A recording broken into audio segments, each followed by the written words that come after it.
Palm oil இறக்குமதி மானிய விலையில் இறக்குமதி அறிவிச்சுருவாங்க. பாமாயில் வந்து கடற்கடன்னு இறங்கிடும், நம்ம என்ன விற்கிறது. அப்போ தேங்காய் இருந்தாலும் தேங்காய் விலை ஒன்றாகும். சரி, பருத்தி இறக்குமதிக்கு அனுமதி கொடுத்துருவாங்க. இப்படி இந்த இதை ஏற்றி இறக்குறாங்க அரசாங்கம். அது வேற, அதுவும் நமக்கு விவசாயிக்கு சாதகமாக.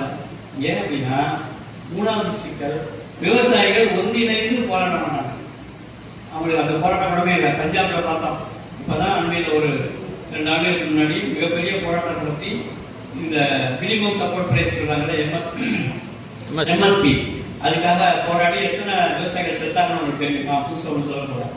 அப்ப இந்த விவசாயிகள் ஏன் ஒன்றிணைய மாட்டேங்கிறாங்க? பஞ்சாப்ல மட்டும் நல்லா நடக்குது, தமிழ்நாட்டிலேயோ மற்ற மாநிலங்களிலேயோ ஏன் இந்த போராட்டம் வலுவாக இல்லை அப்படின்னு பாத்தீங்கன்னா, தமிழ்நாடு மாதிரி பல முன்னேறிய மாநிலங்கள் சொல்ற பார்த்தீங்களா, விவசாயிகள் எண்ணிக்கை குறைஞ்சு போச்சு.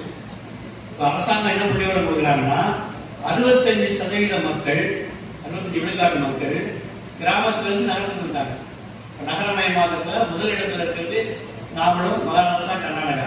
நாம தான் முன்னாடி இருக்கிறோம் இதுல நகரமயமாக்கத்துல.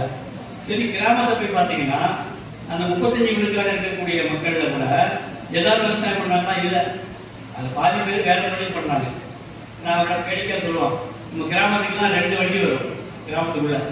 மஞ்சள் வண்டி ஒண்ணு, புள்ள பிடிக்கிற வண்டி. நிறைய ஸ்கூல் பிள்ளைகளை பிடிச்சி உள்ள போட்டு கொண்டு போயிடாங்க நகரத்துக்கு.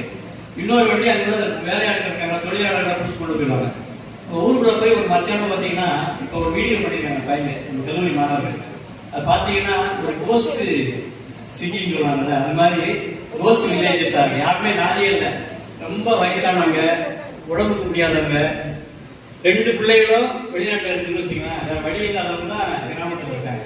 இப்படி வந்து கிராமங்களுடைய நிலைமை மிக மோசமா இருக்கு. இது ஒரு பக்கம். அப்போ விவசாயிகள் கொஞ்சம் பேர் தான் இருக்காங்க. அவங்க விவசாயம் பண்ணி ஏதாவது ஒன்று சேர்ந்து ஒரு போராட்டம் எடுக்கணும்னா அங்க ஒரு சிக்கல் இருக்கு.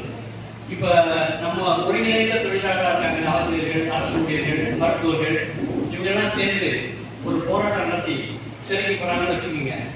உடனே அவங்களுக்கு ஒரு பணி பாதுகாப்பு இருக்கும். அரசாங்கம் வந்து அவங்களுக்கு லீவு போட்டாலும் சிறைக்கு போனாலும் சம்பளத்தை பிடிக்காது. ஆனால் விவசாயிகள் போராடி ஜெயிலுக்கு போனாங்கன்னா அவனுடைய மாட்டுக்கு தண்ணி வைக்கிறதுக்கு நாதிக்கிறது, அவனுடைய நெல்லுக்கு தண்ணி பந்தருக்கு நாதிக்கிறது. ஆக இந்த வாழ்க்கையுடைய ஒன்னா சேர்ந்து போராட இவ்வளவு பேர் வந்துருக்கீங்க அப்படின்னா, விவசாயிகளாக தொழிலாளர் இருக்கவங்க 2 நாள் இருக்க முடியாது. வந்து அப்படி நிலைமை.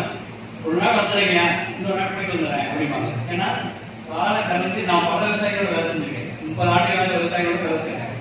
வாழை கறந்து சொசைட்டியில ஊட்டிட்டு வந்தாலும் அன்னைக்கு அங்க வருமானம், இல்லாட்டி வருமானம் கிடையாது.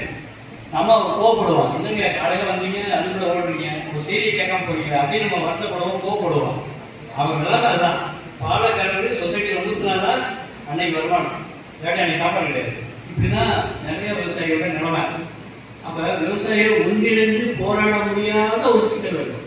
இங்கதான் நம்மளை போன்றவர்கள் கொஞ்சம் முன்னோடியா இருக்கிறவங்க என்ன பண்ணணும், விவசாயிகளுக்கு எதை எடுத்துக்கொண்டு செல்ல வேண்டும் அப்படிங்கிற ஒரு சிந்தனையில நம்ம வரணும். அப்போ விவசாயிகள் முதல்ல தற்சார்பு உள்ளவர்களாக மாற்றணும். குறைஞ்சபட்சம் நீ நாட்டை பார்த்தீங்களோ இல்லையோ, விவசாயிகளை தற்சார்பு உள்ளவர்களாக மாற்றணும். அதுக்கு என்னன்னா, இந்த எளிமையான தொழில்நுட்பத்தை கற்றுக்கணும். தற்சார்பு தொழில்நுட்பத்தை உள்ள போய் சேர்க்கணும். சரி, அந்த தொழில்நுட்பம் எங்கேயாவது அமெரிக்காவுக்கு இறக்குமதி பண்ணுமா அப்படின்னு நம்மளே நம்மளை போல ஒரு விவசாய அறிவு நிறைந்த ஒரு சமூகம் உலகத்தில் பெருசா ஒன்று இருக்கலாம். ஆனா மிக ஆழமான ஒரு 5000 10,000 ஆண்டு வேளாண்மையிலே ஈடுபட்டு அதிகம் சேர்த்து வச்சிருந்த ஒரு அற்புதமான ஒரு சமூகம் தான் நம்முடைய சமூகம். அப்போ இங்க இருக்கக்கூடிய அறிவுகளை நிறைய பேர் இலக்கியங்கள் எழுதி வச்சிருக்காங்க, பழமொழிகளா இருக்கு,